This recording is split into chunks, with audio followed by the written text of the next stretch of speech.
Livro Direção para Viver Cristãmente, Padre Quadrupani. Introdução. 1.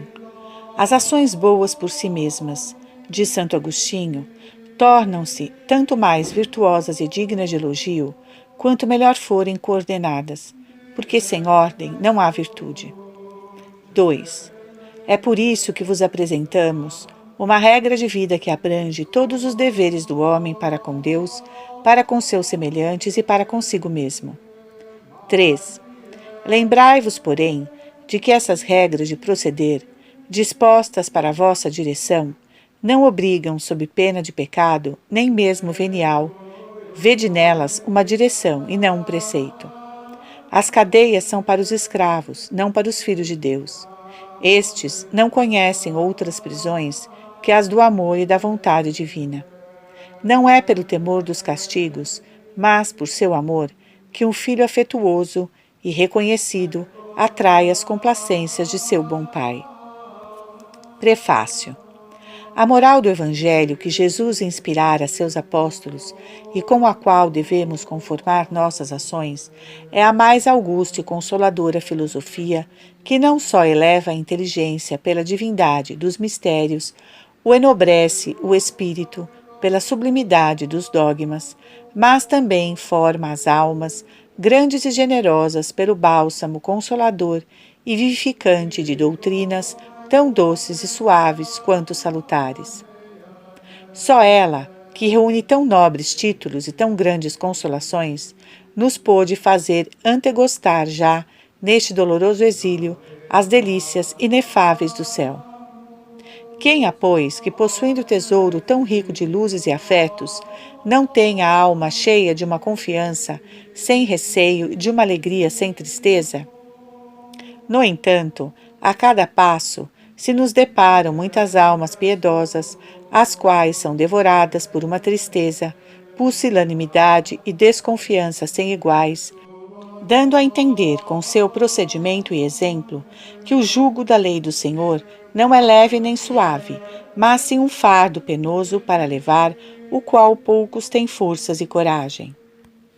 E qual será a razão de tão grandes males que fazem das almas piedosas um contínuo suplício de escrúpulos, receios e aflições, e da virtude que a todos deveria encantar, o possuí-la, uma coisa odiosa e impossível de praticar-se? A razão é, digamo-lo bem alto, pois temos na mão a experiência de tantos fatos, o não ser suficientemente explicada e desenvolvida a moral do Evangelho. A razão é porque alguns desses livros, feitos para dirigir as almas, mostram só com que facilidade e frequência se comete o pecado, e nunca as circunstâncias em que se não o comete, falando muito da justiça de Deus e pouco de sua misericórdia infinita.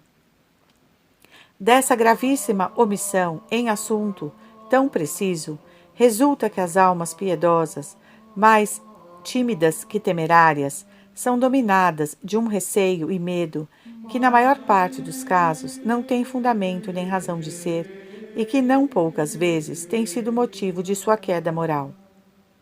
É, portanto, de grande necessidade ensinar quando a lei de Deus é violada e quando não o é, a fim de que o cristão pouco circunspecto conheça seus deveres e o cristão virtuoso não julgue haver cometido pecado onde nem sequer havia matéria para isso. Objeto este que, sendo mais rapidamente tratado e até às vezes esquecido por grande parte dos autores espirituais, é por isso mesmo mais importante. Foi para conseguir este duplo fim que o padre Quadrupani escreveu 2 opúsculos, um com o título Direção para sossegar nas suas dívidas as almas timoratas e outro intitulado Direção prática para viver cristãmente. Aquele diz respeito a uma classe particular de almas. Este tem um alcance mais alto, pois trata dos deveres gerais do cristão e por isso sua aplicação é mais universal. Vê-se em ambos uma doutrina segura e sólida, bebida nas fontes puras, inexauríveis do Evangelho e dos padres da Igreja.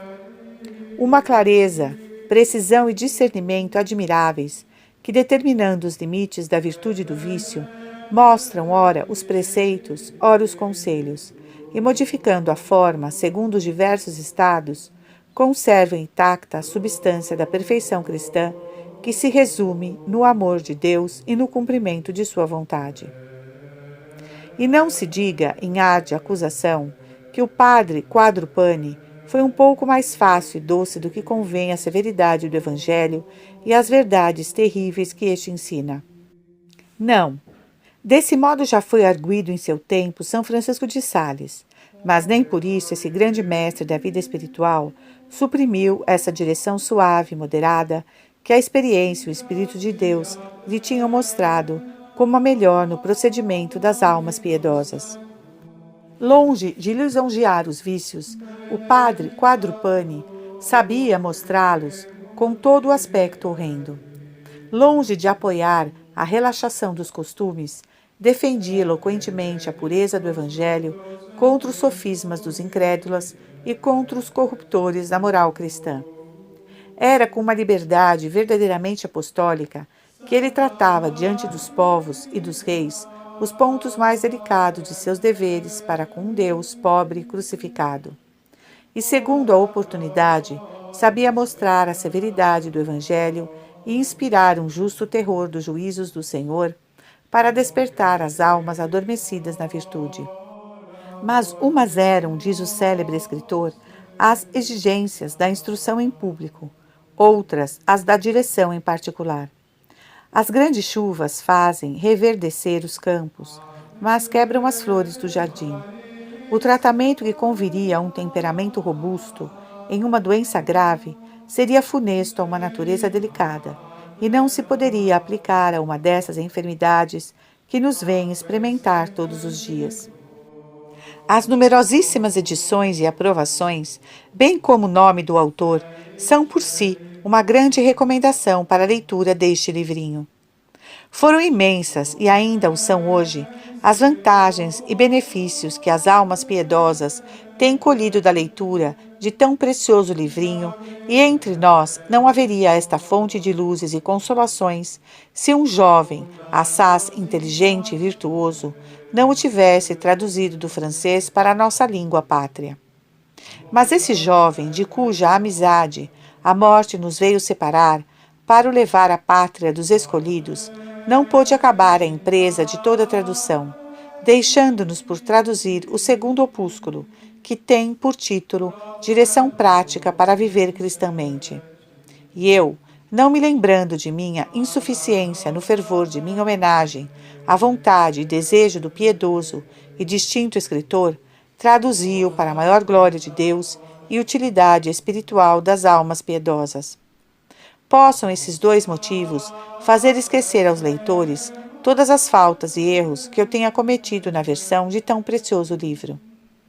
E é na benevolência de meus leitores e nas orações das almas piedosas que deposito a recompensa deste meu pequeno trabalho, assim como na proteção daquele nosso amigo que o Senhor levou há pouco para junto de si.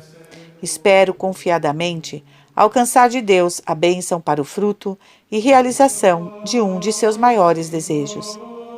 A vós, ó Maria, Virgem concebida sem pecado, aceitai esta humilde tradução, dedicada à maior glória vossa e de vosso Filho, e rogai por nós que recorremos a vós. 1. Relações com Deus. Os deveres do cristão para com Deus reduzem-se à prática da religião e, por conseguinte, a aperfeiçoar-se, sobretudo no uso da oração, no modo de ouvir a missa, na frequência da confissão e da comunhão, na leitura espiritual e na santificação dos dias santos. Toquemos rapidamente todos esses diversos assuntos. Da oração. 1. A oração é o meio ordinário por onde Deus nos comunica suas graças. A oração eleva-se do homem para Deus, diz Santo Agostinho, e a graça desce de Deus sobre o homem. 2. Mas todas as coisas têm sua medida e seu limite. Quando nas Santas Escrituras se ordena que oremos constantemente, não se deve entender a respeito da oração atual, o que seria impossível ao homem neste mundo, mas do desejo de glorificar a Deus em todas as nossas ações, desejo que deve ser permanente em nós. Por isso, Santo Agostinho disse: se vosso desejo for frequente, frequente será a vossa oração. Se vosso desejo for contínuo, contínua será a vossa oração. 3. A duração de vossa oração deve medir-se pela disposição de vossa alma e obrigações de vosso estado. 4. Aquele que prolonga sua oração até se enfastiar e sobrecarregar o espírito, opõe-se ao próprio fim da oração, que é conservar em todo o seu fervor o desejo de glorificar a Deus. Essa doutrina, exposta com lucidez por Santo Tomás, não deveria ser esquecida por essas almas, excelentes em tudo mais, mas que, pelo excesso de suas orações, abatem o espírito em vez de o reanimarem. O homem de temperança e bom senso cessa de comer quando está satisfeito ou quando sente alguma dor de estômago, por melhores que sejam e mais finos e saborosos os alimentos que lhe sirvam. 5. Nunca deveis deixar de cumprir as obrigações de vosso estado para orardes segundo o vosso gosto. Santo Tomás ensina que na ocasião em que estamos aplicados aos nossos deveres, segundo a vontade de Deus, recebemos de suas mãos as graças de que havemos mister, ainda mesmo sem essa oração frequente. Estão em seu lugar o trabalho e a fadiga. Há até mais merecimento do que entreter-se somente no pensamento dele, como acontece durante a oração. 6. Fugi desse cuidado que vos impele a multiplicar vossas orações vocais. Aplicai-vos antes em santificá-las, recitando-as com sossego, atenção e devoção. Não é a abundância de sustento que dá vigor, mas sim sua boa digestão. É por isso que São Francisco de Sales dizia: nosso amor próprio é um grande embrulhador, que abraça sempre muito e nada aperfeiçoa. Pouco e bem é o que faz o homem prudente e sábio. Muito e mal é o que faz o insensato e presumido. Da meditação. 1. A meditação esclarece e conforta a nossa alma. Davi dizia de si mesmo: a meditação aqueceu meu coração e acendeu nele o fogo da caridade. 2. Meditai todos os dias, uma meia hora, a não ser que vô-lo impeça uma ocupação ou uma indisposição extraordinária. 3. Disponde da tarde para a noite, ou ao menos antes de principiardes, o assunto da vossa meditação. O Espírito, então, aplicar-se-á com mais facilidade a esta matéria já preparada. 4. Meditai ordinariamente sobre assuntos que despertem em vós a confiança e o amor a Deus. Os assuntos que inspiram terror são raras vezes de vantagem para vosso espírito. A vós se pode aplicar o que São Francisco de Sales escreveu a uma dama: proíbo-vos que mediteis na morte, no juízo e no inferno. Esses assuntos de temor salutar são excelentes, mas não para a vossa alma, que já está muito tímida. 5. Não abraceis para meditar matéria muito extensa. Esta seja curta e precisa. Segui esse conselho dos mais doutos entre os padres espirituais. Na meditação, deveis entreter-vos mais nos afetos do coração que nas considerações do espírito, porque a consideração é o meio e o afeto é o fim a que aspiramos. 6. É de vantagem também entregarmos-nos à oração com recolhimento e paz, sem inquietações nem receio excessivo de distrações. A distração involuntária faz-nos adquirir 2 merecimentos: um de penitência, porque é um penoso sofrimento de espírito o não nos podermos considerar recolhidos diante de Deus. Por isso Santa Teresa dizia: se não faço oração, faço penitência. O outro merecimento é o da própria oração, porque Deus recompensa o desejo tanto como a obra, quando o cumprimento desta não está na nossa mão. 7. Será para nós uma grande consolação ter sempre diante dos olhos estes princípios de São Francisco de Sales. É uma oração excelente o considerarmos-nos com paz e na tranquilidade na presença de nosso Senhor e debaixo de sua proteção, sem outro desejo, sem outra pretensão, mais do que estar com ele e fazer sua vontade. O filhinho acolhido no seio de sua mãe não profere palavra alguma, mas diz tudo por seu olhar afetuoso, que exprime a felicidade de estar nos braços maternais. 8. No fim da meditação, não é preciso multiplicar as resoluções, mas devem-se renovar principalmente aquelas que vão contra a nossa paixão dominante. A multiplicidade das resoluções embaraça a alma e não a torna melhor. Ordinariamente, aquele que promete muito dá pouco. 9. Santa Teresa quer que durante a oração tomemos uma posição cômoda, para que o espírito não seja distraído da atenção que devemos prestar à oração na presença de Deus. Não vos canseis, pois, conservando-vos por muito tempo de joelhos.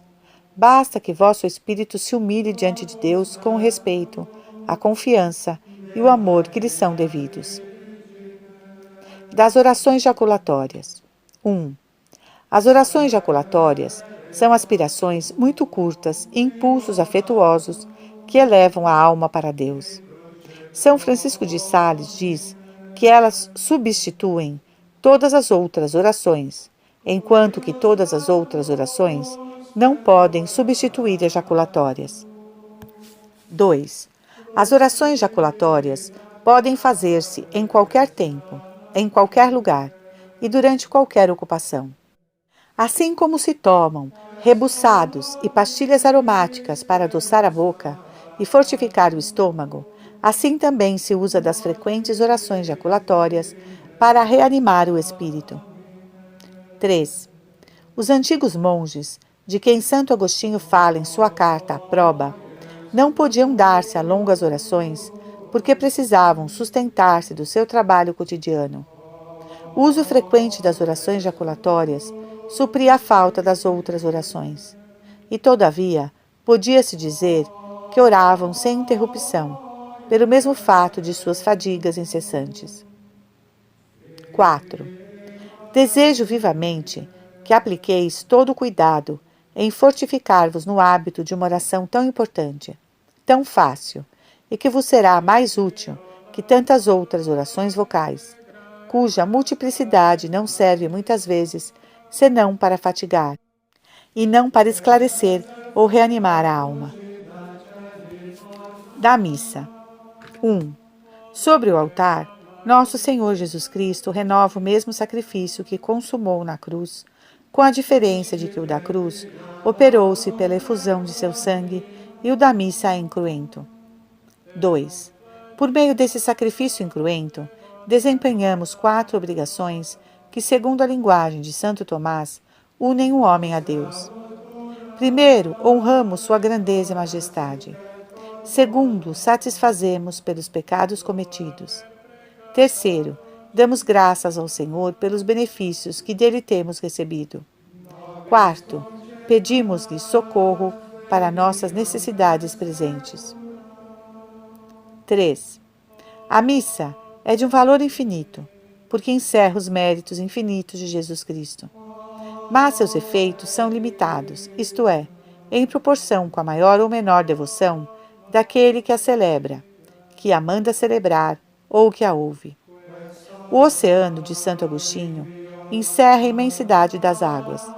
Cada um poderá acolhê-las segundo a maior ou menor capacidade que tiver o vaso de que se servir. Essa imensidade das águas do oceano é a imagem dos méritos imensos de Nosso Senhor, que a missa encerra.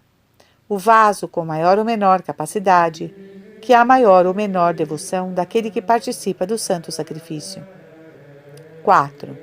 É preciso, portanto, ouvi-la com devoção, e por mais louvável que seja a assistência a muitas missas, mais louvável ainda é a devoção com que se assiste a elas. 5.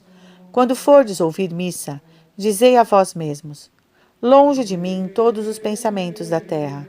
Vou à montanha santa de Deus, onde tudo deve ser amor e santidade. Dirigi-vos à igreja em um piedoso silêncio. 6. Antes de principiar a missa, ou logo que principiar, Fazei um ato muito curto de contrição, viva e afetuosa, para purificar o coração que deve assistir ao grande sacrifício do Deus da pureza e participar dele. 7. Toda oração, qualquer que seja, vocal ou mental, é própria para fazer colher os frutos da missa àquele que a ouve. Será de grande vantagem meditar nos mistérios representados pelas ações do sacerdote. Não meditemos, todavia, senão em poucos símbolos, ao mesmo tempo, a fim de darmos maior espaço às piedosas reflexões e muito maior ainda aos afetos. Enganam-se essas almas que põem mais cuidado em dizer uma grande quantidade de orações correspondentes às ações do sacerdote do que em excitar em si reflexões e afetos. Isto é mais uma oração da língua do que um ato de religião. 8. No fim do sacrifício, ou a comunhão, oferecei-vos com tudo o que possuís a nosso Senhor Jesus Cristo, que se ofereceu por nós a Deus Pai eterno. Podereis também, se o desejardes, fazer a comunhão espiritual. 9. É uma necessidade particular, ou no dia de festa de um de nossos principais patronos, ou de uma santa protetora, será bom mandar celebrar uma missa por um sacerdote de uma piedade reconhecida e que conheça as nossas necessidades, a fim de que ore por nós com mais fervor. 10. As esmolas dadas para a celebração de missa são levadas em conta das esmolas que devemos dar segundo nosso estado e bens. Da confissão, comunhão e leitura espiritual. 1. A confissão é um dos meios mais poderosos para justificar e consolar os pobres pecadores que desejam mudar de vida. 2. Aprovo que vos confesseis ao menos todos os 15 dias e todas as vezes em que houver necessidade. 3. Quanto ao exame de consciência, para quem se confessa todos os 8 dias, basta um quarto de hora, de São Francisco de Sales. Será bom que vos confesseis da tarde para a noite, a fim de terdes amanhã para vos preparardes mais comodamente para a Santa Comunhão. 4. A narração minuciosa das vossas faltas não é o que as apaga. Da mesma sorte que a exata enumeração das dívidas não solve um centavo ao devedor. Além disso, vosso confessor conhece bem o estado da vossa alma e vossas faltas habituais. Um exame muito minucioso só serviria para fatigar-vos o espírito e dessecar-vos o coração. 5. Deveis ter uma vontade decidida de evitar todos os pecados, mas, sobretudo, os que dizem respeito a vosso defeito dominante. 6. A alma que habitualmente não quer o pecado está habitualmente contrita. Não lhe será, pois, difícil ter a contrição atual. Não sabeis se a tendes, não a sentis porque ordinariamente ela não é sensível, isto é, não impressiona os sentidos, nem a parte afetiva de nossa alma, mas tendes a contrição porque vossa vontade repele o pecado, e é nisso verdadeiramente que consiste a contrição. O pesar de não aborrecerdes o pecado, como conviria, nasce de vosso ódio contra ele, como o desejo de amar a Deus procede do amor que lhe tendes. 7. Fazei vossa confissão todas as vezes como se fosse a derradeira, pois que pode sê-lo com efeito. E dizei então o que diríeis se fosseis disso advertido. Dizei com clareza, confiança e sem rodeios todas as vossas faltas, especialmente as que vão contra a pureza. Lembrai-vos de que falais a Deus, a quem nada se lhe esconde. Fugi de querer ser teólogo ou de ocultar alguma coisa nessa matéria. 8. Confessai-vos não como vós o entendeis, mas como quer vosso diretor. Desse modo, vossas confissões satisfarão menos o amor próprio, mas agradarão mais a Deus. Parecer-vos-á estar menos contente, mas tereis escolhido muito mais merecimentos. 9. O melhor e o mais seguro meio para conhecerdes se estáis na graça de Deus, diz Santo Tomás, e por consequência, se vossas faltas cometidas estão perdoadas, é considerar em vossa vida presente se o passado vos desagrada. Se não recaís nas faltas antigas, é um sinal de que o mal desapareceu e que a graça do Senhor está em vós. Se as raízes de vosso coração estivessem ainda viciosas como outrora, produziriam os mesmos frutos. Tal é a reflexão de São Francisco de Sales. Essa consideração baste para vos tranquilizar sobre o passado. 10. A comunhão frequente é um dos meios mais eficazes para progredir na perfeição. Se os mundanos vos perguntarem por que comungais tantas vezes, respondei-lhes que é para aprenderdes a amar a Deus, para vos purificardes das imperfeições, livrar-vos das misérias, consolar-vos nas aflições, enfim, para vos sustentardes nas fraquezas. As pessoas que no mundo têm poucas ocupações devem-no fazer porque têm tempo para isso.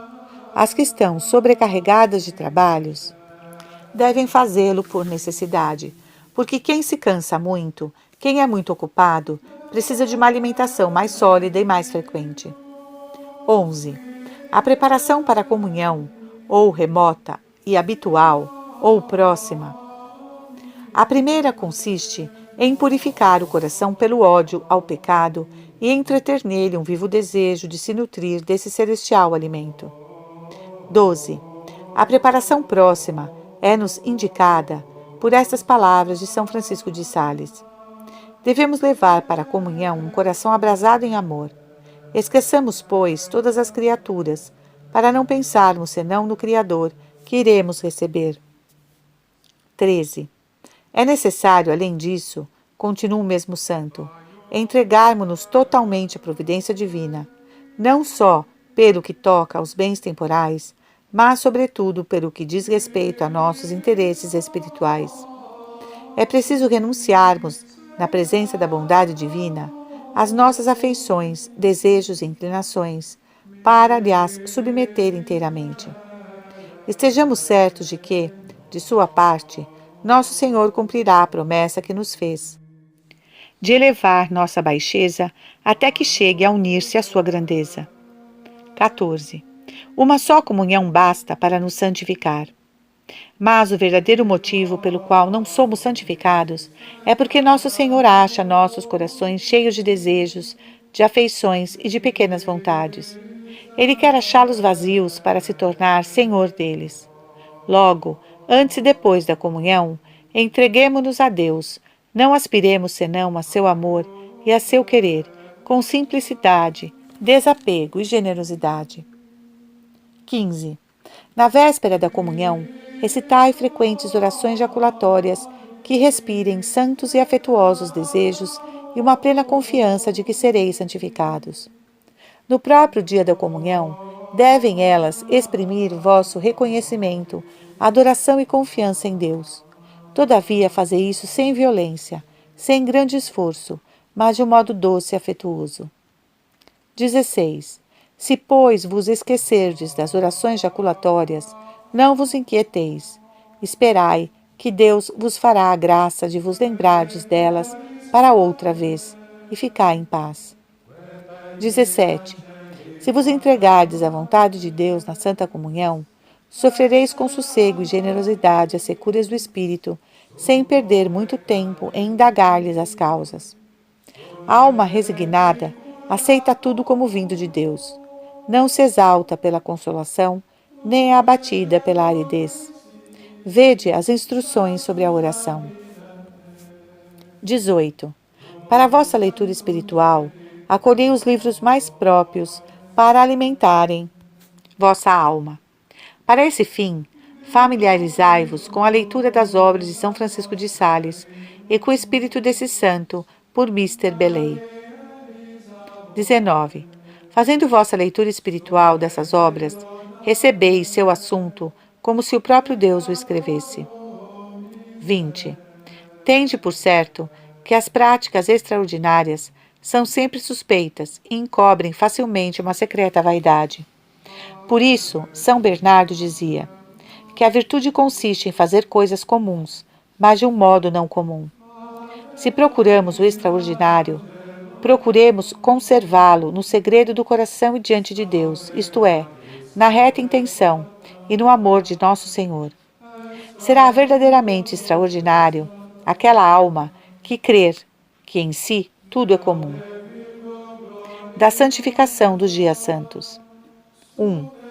Cada um de nossos dias deve ter como regra a glória de Deus. Porém, ele escolheu alguns, nos quais exige de nós um culto especial. São os dias santos. Devemos, pois, santificá-los por um grande número de obras de piedade. A missa, os sacramentos, a oração, a assistência às pregações, às santas leituras. 3. Mas não devemos, contudo, fatigar o corpo e oprimir o espírito pelo excesso das práticas de devoção. Aqui tem lugar o que dissemos falando da oração. Devemos também lembrar-nos de que uma visita de cerimônia, um passeio recreativo, um divertimento razoável, tudo coisas na ordem da providência, podem ser oferecidos a Deus e servir assim para santificar os dias santos. Da mesma sorte, as outras ações, reclamadas pelo sustento da vida, o comer, o repouso, o sono, não se opõem tampouco ao que exige, nos dias santos, a santidade do cristão. 5.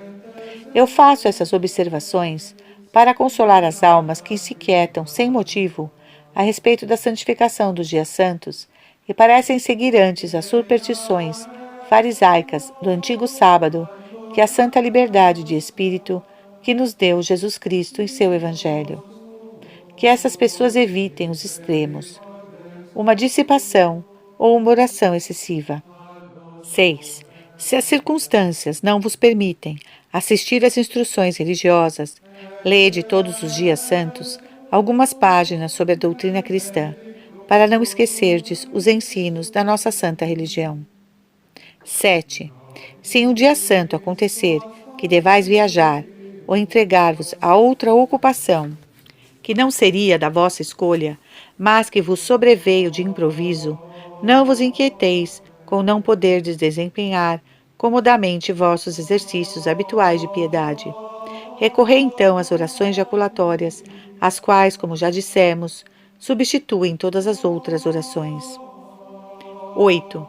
Observai, enfim, que as pessoas obrigadas a ficar em casa, a tomar conta de crianças, a assistir a doentes, podem santificar um dia santo por uma só missa, porque estão ocupadas em obras de justiça e de caridade.